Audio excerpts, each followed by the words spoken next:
So yeah, I think there's no such a dress code because like graphic designer and illustrator and creative people can, well, they dress the way they want. But at the same time, I can say that I think that because they are working with visual things and visual aspects, they really take care about their physical appearance. So yeah, it's just up to the person also. The Shoreditch types, there's strong emphasis on snazzy trainers, nice pair of Air Maxes or something like that, you know, some smart jeans, button done up to the top, which I've only recently stopped doing that. But no, I mean, it used to be when I was at uni, it'd be like, oh, they all wear Converse and like these sort of you know, square glasses and stuff, and they've got like a satchel. But no, I don't. Not completely, but you kind of can tell when someone is certainly a creative, for sure. Yeah, you kind of can tell. It's got to look at little details. Pay attention to the details, you know. So I don't have usually a dress code, but I usually wear something different every day, and I tend to use black colors normally, like black trousers and check buttons, but in black color or things like that. But I like to wear different colors every day, but normally black, as I said. It's a funny question. I don't know if there's a specific dress code for a designer. I mean, one of the stereotypes of being a designer, or especially architects, they definitely have this, especially in Scandinavia. There's this, you know, architect stereotype of being dressed completely in black and wearing small designer glasses. I'm not sure I'm that kind of person. I would lie if I say that I don't, you know, spend time and effort into dressing up, but I don't think there's a graphic. No, I mean, I don't think there's a specific dress code for designers. Normally the first thing that I do when I arrive at the studio is say hello to everyone who's at the studio already. And apart from turning on my computer, I usually have a Berocca, which is this kind of vitamin and mineral supplements. And I used to call them nowadays, after I watched the Wolf of Wall Street, Quaaludes, because they really put me in a good mood and they keep me going during the whole day. First thing I do when I get to the office, I sit down, take a look at my emails, and either make or get made a cup of tea. Depending. Actually, Sophie told me the other day that she can always tell if I'm hungover when I come into the office, because I just come straight in and go, right, who wants a cup of tea? And I don't usually do that, apparently. Usually I sit down first, but I'm like, right, need a cup of tea now. So yeah, she can tell. The others can't, hopefully the others can't.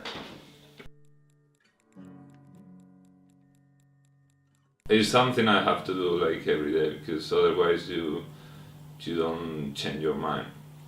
So yeah, like for instance, like during the week, what I try to do is like doing some sport, like or going to the pool or going running, or just take my skateboard and go to Victoria Park or London Fields. And yeah, that I always try to have like 1-2 hours free to do something like that.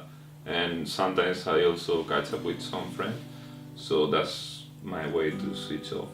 Well, I also got things like I just bought a mixer and I don't have too much time, but I think it's a really good thing to switch off your mind. It's something, I don't know, it just find something that it will keep your mind away from your routine, and that will be really beneficial. Yeah, that's it. Single place that you go to, you're gonna be thinking about design, or you're gonna be thinking what things look like. So you're gonna be having design in the back of your mind all the time. So I sometimes find quite difficult, even when I go on holidays, to switch off completely from graphic design, even though I try to, but it's difficult.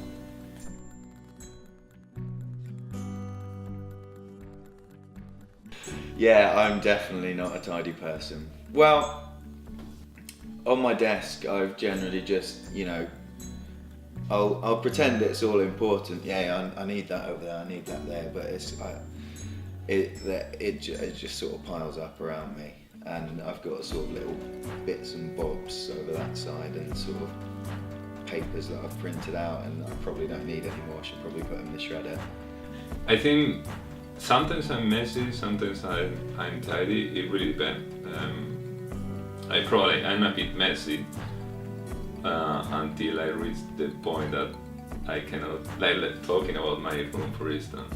I start like keeping a lot of things, and when it comes the weekend, it's like full of shit, let's say, and I have to tidy up everything. It's just the fact that probably when you have some period of time when you are working a lot, you just focus on it and you start being in a way messy. But also I think that when you are messy, you got so many things going on, and it could be also kind of inspiration. But you also have to be tidy in like to organize your time and to organize your works, and I don't know, it's quite important. Like for instance, you have to, when you are working as a professional, you have to take care of a lot of things like contracts, backups and things like that. So in a way you have to be kind of tidy. Well, you have to be tidy, you have to be organized. I'm a really tidy person. I can't stand working or living in a very messy environment. So when I'm working, if I'm working at a desk, I need to have like a real clear desk. My desktop, the desktop of my computer has to be clear as well, has to be empty. My mailbox has to be empty as well. There can't be unreplied messages. It's a bit of a kind of OCD. I think it's as if it was a bit of a control freak, but yeah, the way I am. I think I'm a very organized person since I was a kid.